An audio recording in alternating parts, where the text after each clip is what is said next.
Hello everyone, welcome to another MLM shit show. We're back for another Beachbody training, and today's video is called How to Invite a Non-Salesy Messaging Strategy for Beachbody Coaches. And I'm sure we can all guess that it's going to get super salesy and super spammy, even though for whatever reason they are convinced that what they're doing is not spammy. Buckle up, do not forget to click that like and subscribe button, please. I mean, if you would like to support me, and let's just put a little disclaimer in here and let's get into this shit show.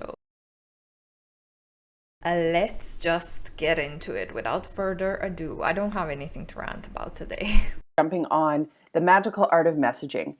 This is going to be a training call all about how to message prospective clients and customers, anyone that is engaging with your posts, what to actually say, and the psychology behind why this method really works.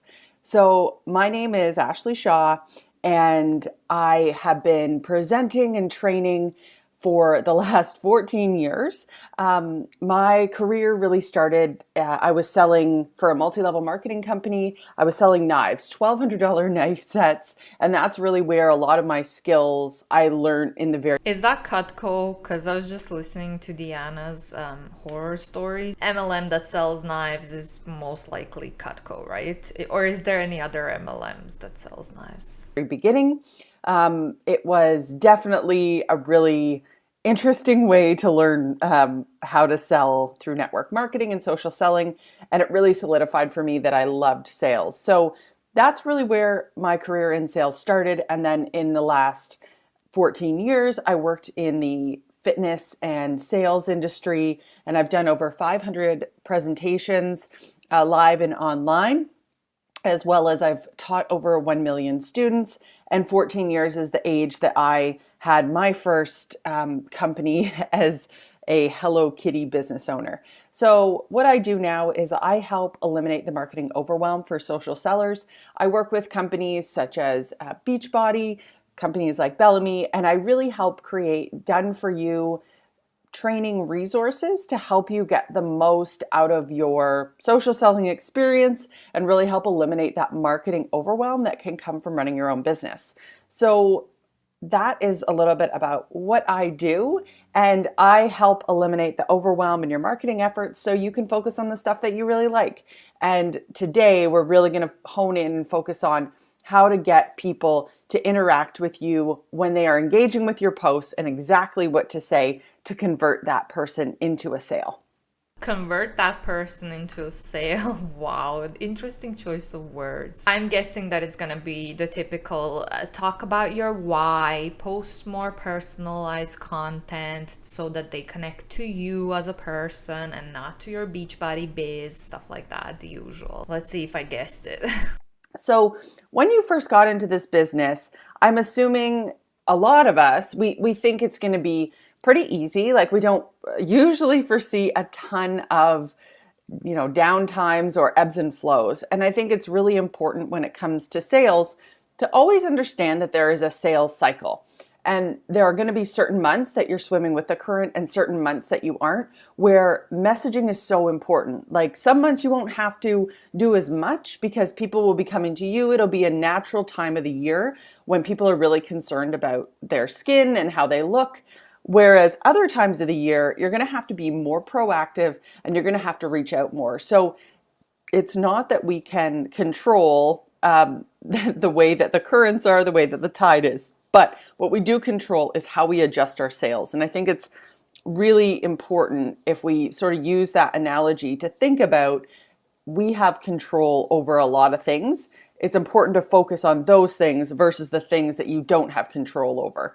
And that is really a mindset shift that I worked with a lot of sales teams, and we always had to make sure that we weren't blaming it on other factors, but we were thinking about what we can do. And messaging is one of those things. Like, we have full control over that. It's a daily discipline. And it's something that if people aren't coming to you left, right, and center, you can still be on track with your business goals by going out and messaging. So these are the most common pitfalls I hear when it comes to messaging. The first is that kind of, I don't want to be sleazy. I don't want anyone to feel like I'm being salesy. that sort of feeling when it comes to sending someone a message or asking someone if they're interested in something.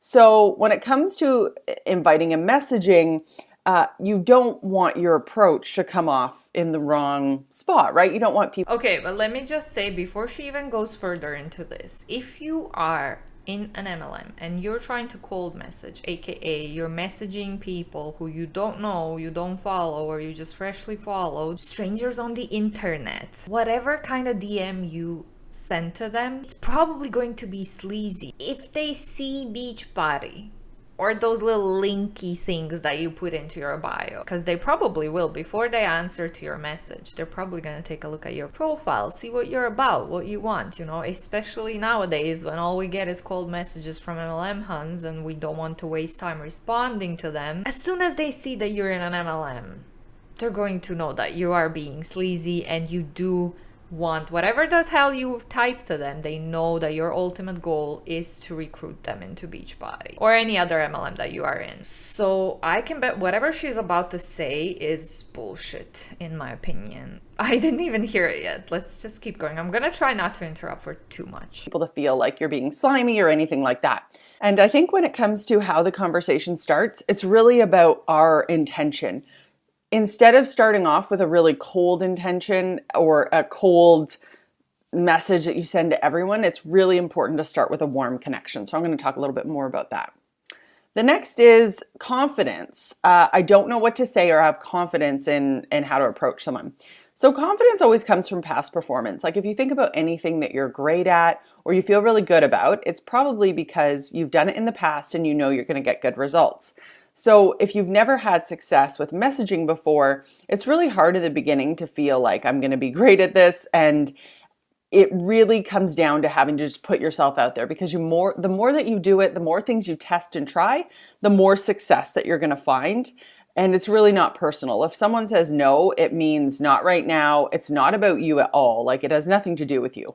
So we just have to make sure that No means no. No doesn't mean not right now. It fucking means no. That is such a shitty message to be spreading. Jesus Christ, lady. Also, I was right. She said you need to be warmer and you need to be about making connections with people when you cold message them. We hear this all the time. This is nothing innovative. It's just coming from a different person. But again, like I said a few minutes earlier, you're still gonna be sleazy because they're gonna see Beachbody in your bio or on your profile, and they're gonna know that your ultimate goal is to recruit them, not to befriend them. So you're still being sleazy. Doesn't matter how hard you try to package it up and make it look like a gift, you're still doing it for your personal financial benefits and gains. get on top of these stories and we don't allow that to filter through our mindset and for us to think it is about us in any way, because it's not. So it's all about practicing these skills that you're going to learn today to feel much more confident, and you'll know what to say after today. The last thing here is really about I hate hearing no or I fear rejection. So no is just not right now, or I'm not, this isn't in the cards for me right now, right? No one is no just means not right now, or maybe they're not the exact person that you're actually looking for that you want to work with. I really believe in ideal customers. So there are certain people out there that are really meant to work with us. And then there are people out there that just aren't your people, that actually put more on your plate, take more away from your other ideal clients. So it's really important to know the difference there. And to be okay with people self-selecting that maybe they're not for you, because I think sometimes those people are more work in the end for you. So the people that are most successful in sales and any business are the ones that have actually heard rejection the most. So it's important to just become comfortable with it.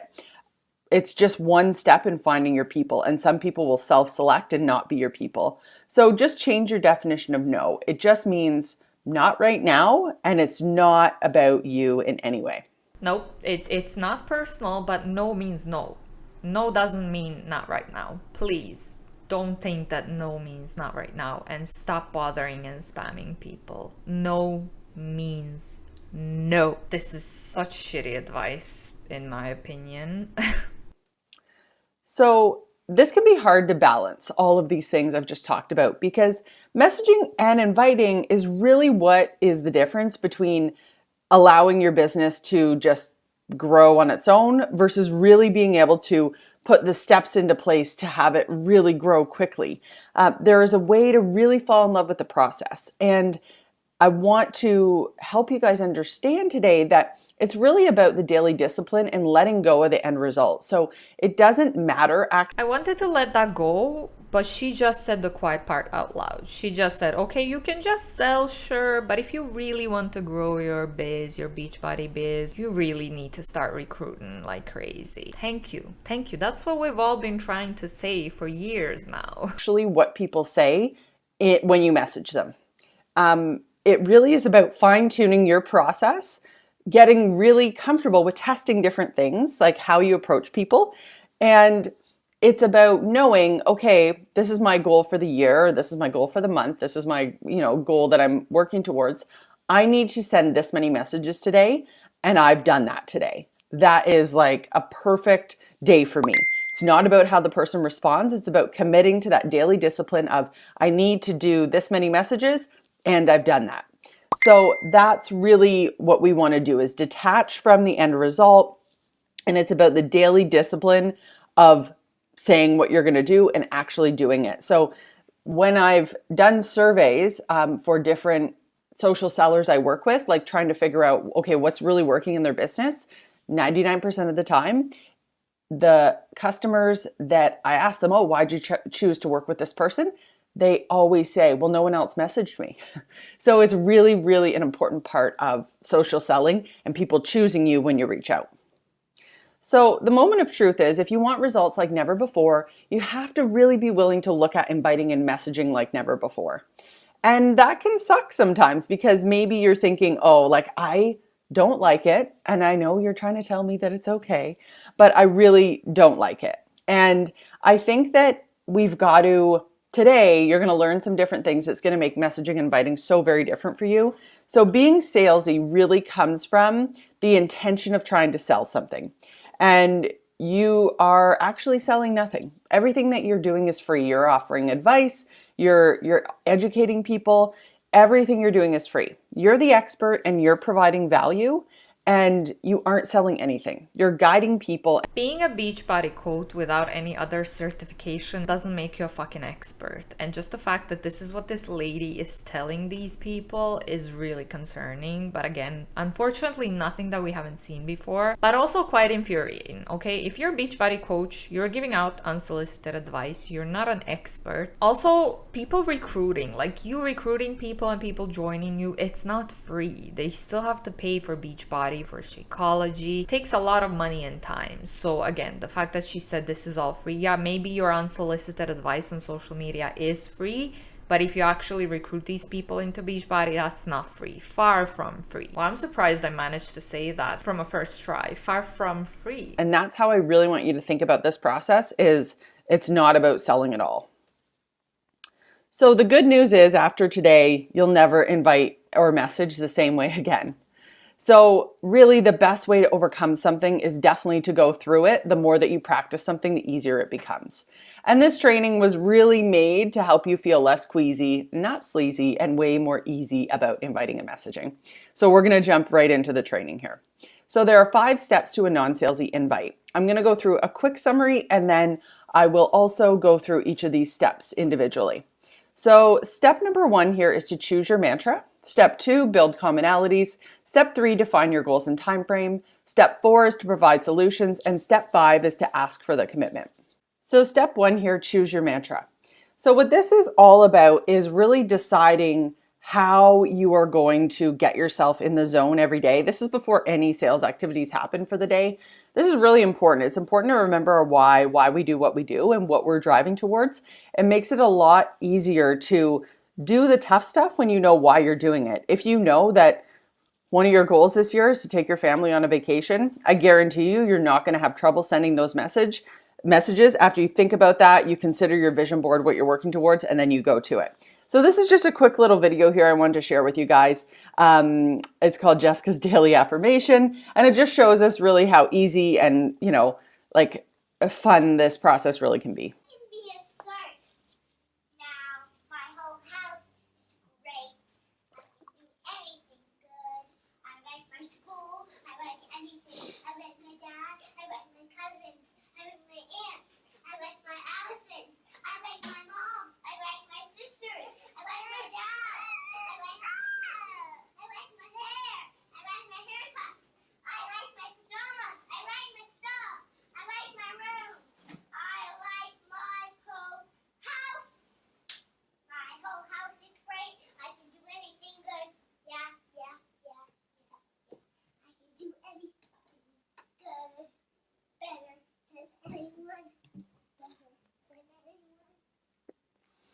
So I love that video because I think it's just such a simple reminder that gratitude and really getting in the right frame of mind doesn't have to be complicated. So we actually guessed it, right? This is your why. Choose your why. If you want to take your family for a vacation, this is why you're doing this. So that's going to push you to keep doing it. But also, I mean, kudos to that little girl because that's a really positive attitude. I hope she stays that way when she grows up. It's a daily practice. It can be very simple, and it's just the consistency around it. But getting yourself in the right frame of mind, it's definitely something that we need to do as entrepreneurs, right? Because there's ebbs and flows to every entrepreneurial pursuit. So would you like me to give you a formula for success? It's quite simple, really. Double your rate of failure. I think that quote really stood out to me when I thought about this because it's all about how your mindset is around failure. Do you see it as a part of the process, or do you see it as a stumbling block that's going to completely derail you? I think any entrepreneurial business, there's always going to be things that get you off track. And to me, that is a sign that you need to learn more. It's not a sign that this isn't meant for you or that you shouldn't be doing what you're doing and pursuing your dreams. It's more so you need to learn more, you need to practice more, and you need to get back to that daily discipline. And of course, you're gonna keep hearing a lot of rejections, a lot of no's, but do not let that stop you. You need to look at that as part of the process, which sure, failure is a part of the process. But when it comes to MLMs, this business model is set up for you to fail. So in this case, it's not a part of the process. It's just what it is. And it's what it is for 99% of people. But of course, she's gonna say, you're gonna fail, that's a part of it, but just keep going and you're gonna make it in the end, right? When, like I said, no, for 99% of people that never happens. So the take action step here is develop a daily routine. You can meditate, you can move and breathe. Tony Robbins has a great audio on that. You can do a workout. Maybe there's a video you want to watch. Maybe you have a vision. Julie Jo just made a video on Tony Robbins, and if you haven't watched that, go watch that, because I knew this person is bad, but I did not know how bad it just gets with them. So just the fact that she's saying that this is someone you should listen to, and that person is super toxic. Like, he is, oh my god. But if you haven't, go watch Julie Jo's video. She did a really good job on covering that. Like Bailey would say, find better idols, MLM lady. You really want to connect with your why on a daily basis before you jump into any of these sales activities, and it'll really help get you in that right frame of mind. So step number 2 here is focus on building commonalities with your prospects. So all things being equal, people will do business with and refer business to those they know, like, and trust. So building commonality is about identifying what you have in common with that other person before you reach out in the conversation. And so how do you build commonality and rapport, though, with someone you don't know? Well, what you're going to do is you're going to have a look at that other person's profile. Like, usually someone has engaged with a post. That's when you're going to be messaging and communicating with them. You're going to have a look and see what things do you have in common. Maybe they have the same number of kids. Maybe they're from the same area as you. Maybe they grew up in an area that you also grew up, or maybe they have common interests, like you can see that they live a very healthy, active lifestyle. You're just going to really look for surface things that you can sort of start some dialogue with. It becomes really easy when you have a look at someone's profile. You'll be able to identify these things very quickly. So the take action step here is, before messaging, do your homework. Make sure you do a little bit of research on the person so you know which commonalities that you want to focus on and open your conversation with. You're going to use their name, you're going to give them a compliment, and tell them something you have in common. So a message may sound like, hey Audrey, I've been following your profile. I just love all the stuff you post about your kids and all the stuff you post about your beauty products. And I have to tell you, I also love makeup and I love beauty products. How long have you been, following, how long have you been into that stuff for? Or how long have you had an interest in makeup and beauty. It's kind of sad if this woman actually believes that what she's saying is innovative, because a lot of MLM reps do exactly this online now. And like I said in the beginning, it's still sleazy. You're still being very see-through, because one look at your profile, most of the people are gonna know you're in Beachbody or a different MLM, and you're just doing this because you want to connect with them, sell to them, and recruit them into your team, which a lot of the people are not interested in. Also, can we just acknowledge how manipulative that is? You're literally going onto someone's profile, digging up information about them, and then pretending to connect to them by something that you share and that you have in common. It's like, what? How is this normalized in MLMs? This is so manipulative. And in my opinion, it's a lot worse than just cold messaging people, because you're even less genuine this way. You're literally pretending to befriend someone just so that you can have financial benefits. It's just disgusting. So you're always going to end with a question. So it's really that simple formula. Use their name, give them a compliment. It can be any compliment. Tell them something you have in common. It could be, we grew up in the same area, we have the same number of kids, anything like that. And then always end with a question. That is a really key point here. By ending with a question, you control the conversation. If it doesn't end with a question, they get to drag the conversation wherever they want it to go. So it's really important that you always end with a question. So step number 3 here is determine their goals. So this is really about stop selling and start helping. So if you know someone's goals, then you can actually help them. But if you don't, then it really will always just feel like you're selling something. So when you look at someone and they are considering buying a product, they have a goal in mind. They have something that they're trying to solve. Maybe they feel like their skin isn't looking as great as it used to. Maybe they're feeling like they're aging and it doesn't really feel nice. And maybe they have a timeline that they want to get there by. Maybe they're going to an event and they would really love to look great, and they just cannot foresee themselves like wanting to spend a certain amount of money on expensive procedures. So it's really about asking the right questions to find out what their goals are. Asking them about, what's your current skincare routine? Your skin looks great. What do you currently use? What do you like about those products? How long have you been using them? Are you seeing great results from them? It's asking all these questions beforehand before you jump into telling them anything about your product. You need to know what the gap is in their product before you say, I have a solution for you. And if there's no gap in the product, like they don't tell you, oh, I don't like what I'm using, I don't think it's working anymore. So you can only really offer a solution when someone opens up to you and tells you that they have a problem. That's why sometimes it might feel salesy if you don't know the problem they're experiencing, and it really is then difficult to offer a solution because there's no opening for you to do so. So the questions that you want to ask to get goals are just the ones that I had mentioned there. About, what is your skin looks great? Like, what is your current skincare routine? Do you like it? How long have you been using it? How much are you spending? Are you happy with it? Any of those sort of questions to really feel out what they're currently doing, how much they spend, how long they've been using it, and if they're seeing results. That is really going to help you understand what they currently do and the spend. And then you can ask them, what are your skincare goals? Again, though, you are not an expert. There's just a little tiny issue with this. And also, she's talking to Beachbody. As far as I know, Beachbody doesn't have any skin products. It doesn't even matter. Like, you are not an expert, and please stop giving people unsolicited advice on social media. And if I haven't said this before, you're still being salesy and sleazy. And they're going to be able to tell you, and then that's going to set you up perfectly to provide solutions if they have a gap. So how do you actually get their goals? We've just talked a little bit about that, but it's really making sure you set it up in the beginning to ask them all those questions about what they're currently doing with their routine. Then you can ask them about the other piece of what are your skincare goals.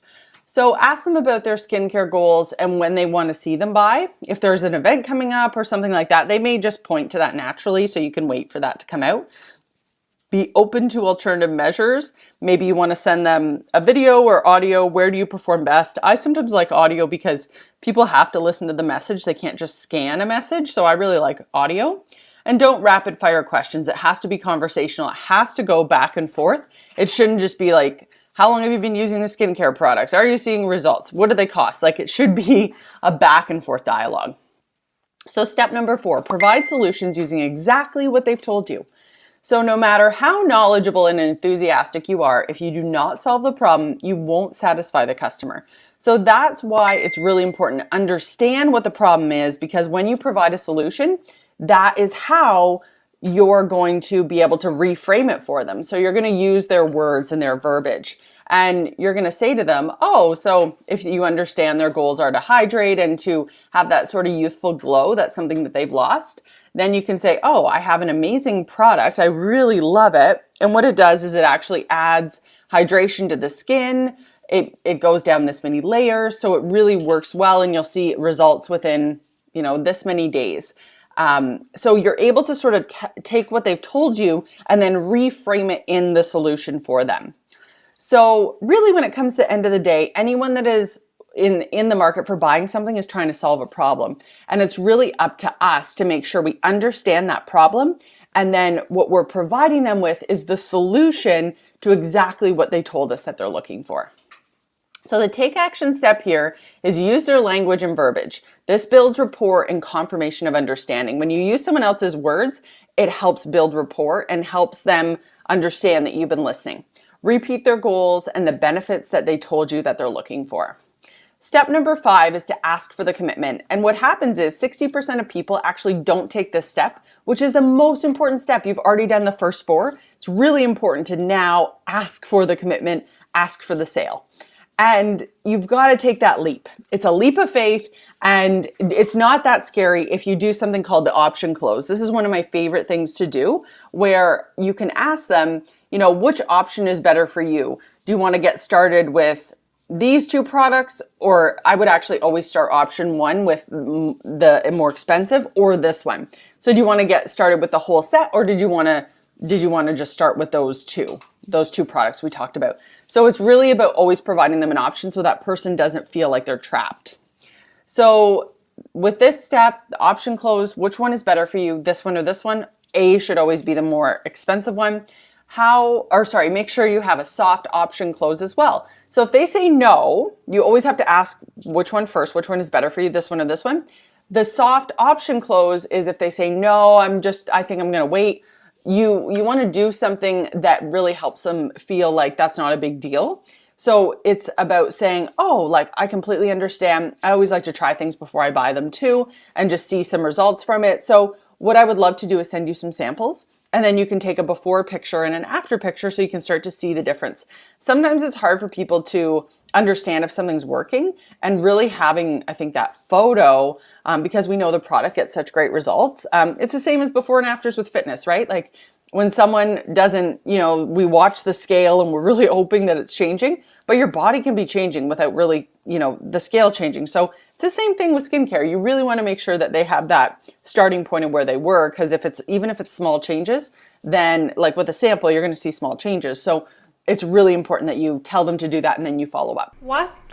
I was so confused for the last part of this video because she kept talking about skincare. Beachbody has Shakeology and programs, fitness programs. Why are we talking about skincare? I think she got stuff confused because I don't think she's a Beachbody coach herself, but she's just a general multi-level marketing coach, I guess. And I think she didn't even check what exactly Beachbody is. And then at the end, she actually gave an example with the fitness progress, and then she went back to skincare. But anyway, like we said in the beginning, nothing new, nothing innovative. She said everything that we already knew she was gonna say. They all say it. It's all the same recycled bullshit. Luckily though, people are more aware and able to recognize it, so less and less people fall for this bullshit. But yeah, let me know down below what you thought about this training, and let me know if you would like me to keep covering Beachbody a little bit more often. But yeah, thank you so much for watching, especially if you made it this far. Don't forget to click that like and subscribe button if you would like to support me, and I will hopefully see you in the next one. Bye.